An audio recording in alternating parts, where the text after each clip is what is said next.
Hello and welcome to our roundup of the European Parliament's latest plenary session here in Strasbourg.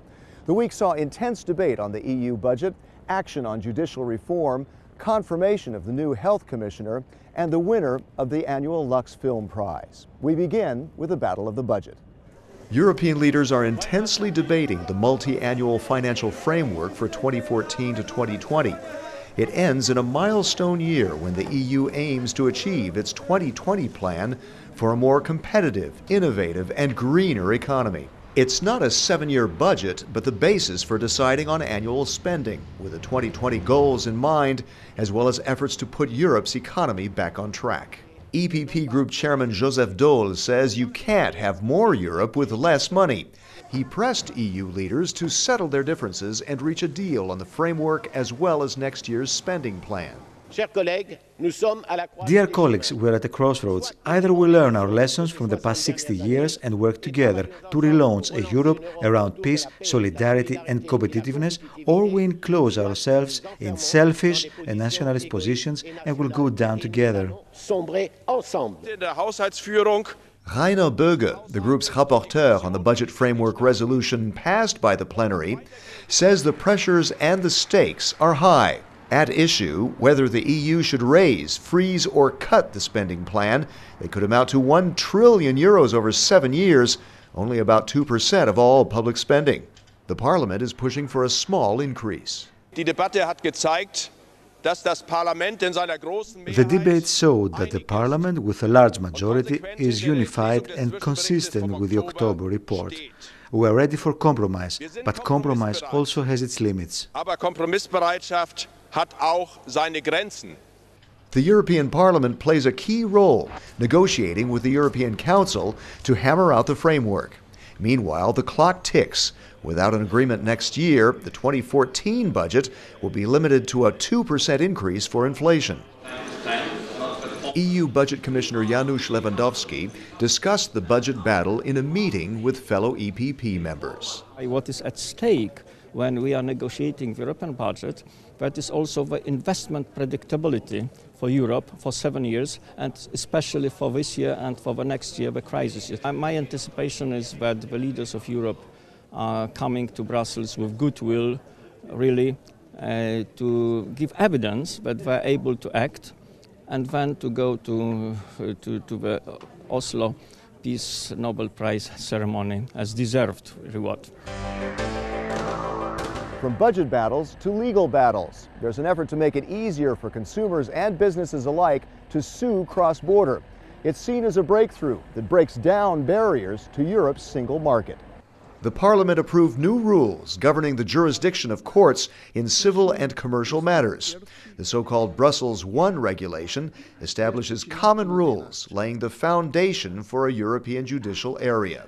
The EPP Group's Tadeusz Zwiefka is rapporteur of the measure that says a judgment given in one member state will automatically take effect in another member state without the need to validate the verdict through a special judicial procedure called exquatur. That can cost up to €12,000. Mr. Zwiefka explains one case in point for a consumer, buying a refrigerator in another country. You discover that it doesn't work.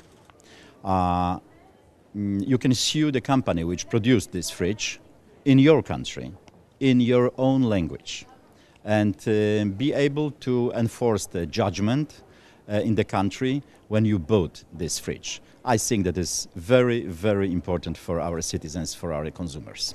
European Justice Commissioner Viviane Reding joined Zwiefka in a news conference to explain the legislation. It is surely a foundation because it means that you do not need to go back to each national court again in order to have a recognition of a decision taken in another member state. So that is a foundation for having a space for 500 million citizens. It is a very important step indeed. And it will need other steps, of course, but one by one we are going to construct this space of liberty and freedom.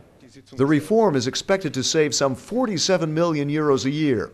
It does not cover revenue, customs, administrative, bankruptcy, or personal matters as wills and succession. Of course, defendants can appeal. It was a bit of a trial for the new EU Health and Consumer Policy Commissioner nominee. But the EPP Group's Borg of Malta was confirmed by the Parliament, and he promises reform. The vote was an important victory for the EPP Group, overcoming skepticism from a number of MEPs over some of Mr. Borg's views. But Mr. Borg's record as a foreign minister, environment minister, and leader of Malta's House of Representatives persuaded a majority of MEPs, voting by secret ballot, that he is the right choice. This is a victory for Europe, Europe which is based on unity within diversity, Europe which accepts differences. I think this is today a case where reason, common sense has prevailed over intolerance and prejudice. I'm proud to be Maltese today, but I'm proud to be European. EPP MEPs have welcomed Mr. Borg's commitment to revise the Tobacco Products Directive by January and will propose a ban on the cloning of animals for food purposes early next year. And finally, the Lux Prize, when cinema combines forces with Europe's elected body to put social realism on the big screen, and in 23 languages. MEPs voted on 3 finalists announced at the Venice Film Festival, and in a first for the Lux Prize, all 3 were screened in all 27 member states, subtitled in the EU's 23 official languages. The winner was announced at this week's Strasbourg Parliament session, and the winner is... Io sono lì, by Andrea Seger. Translated in English as Shun-Li and the Poet, it is a Franco-Italian production set in Rome. Shun-Li works in the outskirts of the capital, hoping to get her papers and bring her son from China. Her friendship with a Slav fisherman nicknamed the Poet upsets the Chinese and local communities. The other 2 nominees were Just the Wind by Benz Flieghoff is a Hungarian, German, and French production. Inspired by real events, the film tells the story of a Roma family living in rural Hungary. Like much of the Roma community, the main character must face up to fear and racist aggression. Taboo is an adventure movie by Miguel Gomez in a Portuguese, French, German, and Brazilian production. When a temperamental older woman dies, her Cape Verdean maid and a neighbor committed to social causes find out about her past, a story of love and crime set in Africa. That's all for now from this Strasbourg session. See you next week in Brussels. And find out more about the activities of the largest political force in Parliament by checking eppgroup.eu. Thanks for watching, and see you again soon.